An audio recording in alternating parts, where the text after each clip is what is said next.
आप भी 3D designing सीखना चाहते हैं बिना किसी कंफ्यूजन के? तो स्केचअप सूत्र में आपका स्वागत है, जहां डिज़ाइन बनता है सिंपल और स्मार्ट। हाय, मैं हूं पूजा, आपकी इंटीरियर डिज़ाइनर और अब आपकी स्केचअप एक्सपर्ट। यहाँ आप सीखेंगे स्केचअप बेसिक्स, टूल्स और interface, real interior exterior modelling, rendering tips, plugins and layout tricks, और सब कुछ इजी लैंग्वेज में, स्टेप बाय स्टेप। तो चलो चलते हैं, आज हम पहली वीडियो स्टार्ट करते हैं। आज के फर्स्ट लेसन में हम देखेंगे स्केचअप का इंटरफेस और बेसिक नेविगेशन, ताकि आप टूल से कंफर्टेबल हो जाएं। जैसे how to open a new file, understanding the tool bars, orbit, pan, zoom कैसे यूज करते हैं, बेसिक ड्राइंग टूल्स, ये सब कुछ। तो चलो चलते हैं, स्केचअप ओपन करते हैं। जैसे हम स्केचअप ऑन करेंगे, आप देखोगे कि इस टाइप का एक पेज ओपन होगा। इस पेज में बहुत सारे ऑप्शंस होंगे। तो ये ऑप्शंस जो है वो आपको बता रहे हैं कि आपको इंच में ड्राइंग बनानी है, आपको मीटर में ड्राइंग बनानी है, मिलीमीटर्स में, सेंटीमीटर्स में। मुझे इंच में बनानी है, तो सबसे पहले मैं फर्स्ट वाला ओपन करूंगी। जैसे ही ओपन करेंगे, हमारे सामने स्केचअप ओपन हो जाएगा। मैं इसको मिनिमाइज कर लेती हूँ, नहीं तो शायद आपको पूरी स्क्रीन नजर नहीं आएगी। I think so, I hope कि आपको अब दिख रही हो। तो सबसे पहले हम ये देखेंगे कि हम 3D में काम करने वाले हैं यहाँ पे। तो ये 3D एक्सेस होता है, जिसमें हम कोई भी स्ट्रक्चर की हाइट, लेंथ और विड्थ देख सकते हैं। अब आप देखोगे कि लेफ्ट साइड में बहुत सारे टूल्स हैं। अब टूल्स तो बहुत सारे हैं, लेकिन टूल्स आए कहाँ से हैं? अगर इन केस आप स्केचअप ऑन करते हो और ये टूल्स नहीं नजर आते हैं, तो ये टूल्स लाएंगे कहाँ से? तो सबसे पहले हम यही सीखेंगे आज की क्लास में। आप देखोगे कि यहाँ पे ऊपर बहुत सारे ऑप्शंस हैं, file, edit, view, camera, draw, tools, window, extensions, help. लेकिन हम सब पे बात करेंगे, लेकिन अभी नहीं। सबसे पहले हम जाएंगे व्यू पे। व्यू पे जैसे ही हम क्लिक करेंगे, आप देखोगे कि सबसे ऊपर ही हमारा टूल बार्स आ रहा है। टूल बार्स पे जैसे ही क्लिक करेंगे हमारे पास बहुत सारे ऑप्शंस आएंगे। ऑप्शंस में आप देखोगे कि बहुत सारी लिस्ट है, लेकिन हम इस लिस्ट में से हमें अभी फिलहाल जो हमें काम करना है वो है टूल्स का, जो मेन टूल्स है। आप देखोगे यहाँ पे एक लार्ज टूल सेट है।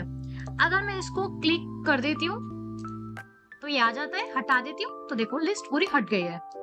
बट अभी तो हमें जरूरत है, तो हम इसको रखेंगे। अब मैं इसको क्रॉस कर देती हूँ। तो आइए सबसे पहले हम कुछ बनाना सीखते हैं और टूल्स के बारे में जानते हैं।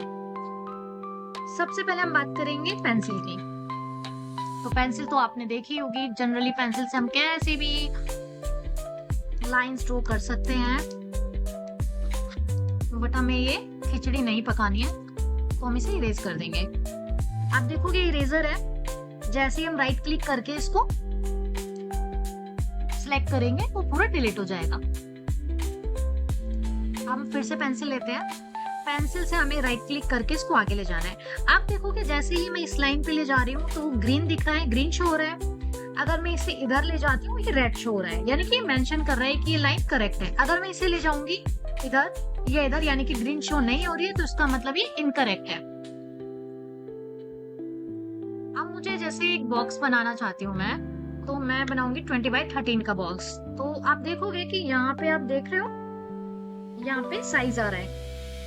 मुझे कुछ नहीं करना, मैं सिर्फ इसको होल्ड कर दूंगी और मैं 20 फीट क्लिक करूंगी, अपने आप ही 20 फीट आ जाएगा। अब मैं इसको रेड एक्सिस पे ले जाऊंगी। रेड एक्सिस पे ले जाके मैं इसको 30 फिट कर दूंगी।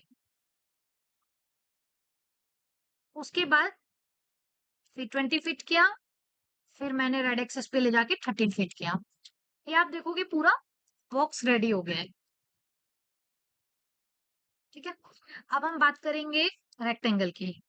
ये तो हमने पेंसिल से रेक्टेंगल बनाया था, अब हम विदाउट पेंसिल भी रेक्टेंगल बना सकते हैं। आप देखोगे कि ये मैंने एक और रेक्टेंगल बना दिया। ये हम छोटा बड़ा कैसी भी साइज का रेक्टेंगल बना सकते हैं। इसके बाद हम बात करेंगे सर्कल की। जैसे ही हमने रेक्टेंगल बनाया, वैसे ही हम सर्कल भी बना सकते हैं। ठीक है, इवन इसका हम साइज भी कर सकते हैं। जैसे मैंने 3 फीट दिया है, फिलहाल हम इसको डिलीट करेंगे। सारा आपको एक साथ राइट क्लिक करके सिलेक्ट कर लेना है, वो एक साथ डिलीट हो जाएगा।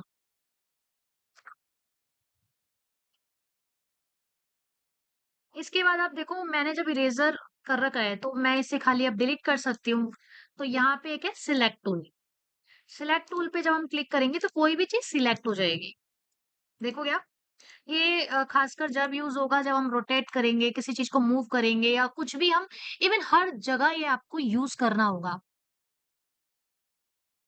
उसके बाद आ जाता है मूव टूल पे। आप देखोगे जैसे ही मैंने क्लिक किया वो अपने आप ही सिलेक्ट हो गया। मैंने कुछ नहीं किया। मैंने कोई माउस पे राइट क्लिक नहीं किया, लेफ्ट क्लिक नहीं किया। मैं जैसे ही उस पे लेके आई हूँ अपने आप ही हो गया। अब मैं इसको राइट क्लिक करके कहीं भी ले जा सकती हूँ। मैंने इधर छोड़ दिया राइट क्लिक करके मैं वापस लेके आई, फिर राइट क्लिक कर दिया, ये मूव हो गया। अब आप देखोगे ये वाला भी मूव हो जाएगा। एक बार आप ट्राई करके देखना आपको समझ आएगा। अब मैंने ये बॉक्स तो बना दिया है बट ये वाले बॉक्स का साइज हमने क्या लिया था 20 बाय 13 फीट। अब ये साइज ठीक है या नहीं हम कैसे पता करेंगे ये एग्जैक्टली 20 बाय 13 है भी या नहीं। तो इसके लिए हम यूज करते हैं डायमेंशन टूल। आप देखोगे डायमेंशन बनी हुई है इसके अंदर। जैसे हम इस पे राइट क्लिक करेंगे इस कॉर्नर से हम इस कॉर्नर पे ले जाएंगे और थोड़ा आगे की तरफ इसे क्लिक कर देंगे। तो ये हमारा 20 फीट आ गया। उसके बाद हम ये तो हमने लेंथ देख ली। अब हम इसकी विड्थ देखेंगे। ये 13 फीट आप देख सकते हो कि करेक्टली 20 बाई 13 फीट आ गया है। अब इस बॉक्स की तो हमें साइज पता ही नहीं था, ये तो हमने रैंडम बनाया था। तो हम इसका साइज चेक करते हैं क्या आ रहा है। आप देख सकते हो इसका साइज यहाँ पे शो हो रहा है जो एग्जैक्ट है। अब हम इसको फिर से इरेज कर देंगे। अब मैं जनरली कोई भी रेक्टेंगल लेती हूँ, ठीक है। अब आप देखोगे यहाँ पे एक टूल है जो ग्रीन और रेड कलर का दिख रहा है, किसे बोलते हैं ऑर्बिट टूल। ऑर्बिट टूल से आप क्या है जैसे भी आप अपनी स्क्रीन को कोई भी आपने स्ट्रक्चर बनाया है, कोई प्रोडक्ट यहाँ पे बनाया है, तो आप इसको टॉप व्यू से भी देख सकते हो, आप इसको साइड व्यू से भी देख सकते हो और आप इसको बॉटम व्यू से भी देख सकते हो। ये बहुत मतलब आपके स्ट्रक्चर को बहुत ईज़ी बना देता है। कैसे भी मैं इसको व्यू कर सकती हूँ। आप देख सकते हो, स्क्रॉल से आपको ज़ूम इन, ज़ूम आउट होना होता है।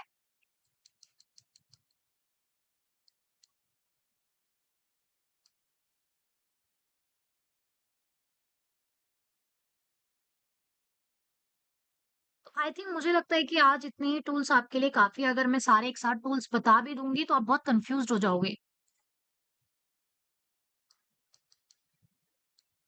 इसका एक रेक्टेंगल का शॉर्ट टूल मैं आपको बताती हूँ, शॉर्ट कमांड। आर आप क्लिक करोगे वैसे ही रेक्टेंगल का ऑप्शन आ जाएगा। आप जैसे ही करोगे रेक्टेंगल बन जाएगा। तो आज हमने क्या सीखा है? आज हमने इरेज़र यूज़ करना सीखा है, पेंसिल यूज़ करना सीखा है, रेक्टेंगल, सर्कल, डायमेंशन कैसे लेते हैं वो भी हमने सीखा है और हमने ऑर्बिट टूल सीखा है। कल हम आपको सिखाएँगे कि 3D स्ट्रक्चर बनता कैसे है।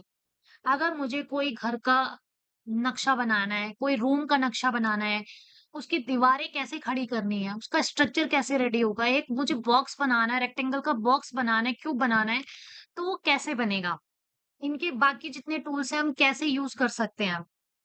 तो अगर आपको मेरा वीडियो बहुत अच्छा लगा, हेल्पफुल लगा तो मुझे फॉलो कीजिए, सब्सक्राइब कीजिए, लाइक कीजिए और मैं आपको आगे के टूल्स बताऊँगी, आगे की चीज़ें बताऊँगी। हम बहुत सारी चीज़ें सीखेंगे लेकिन स्टेप बाय स्टेप।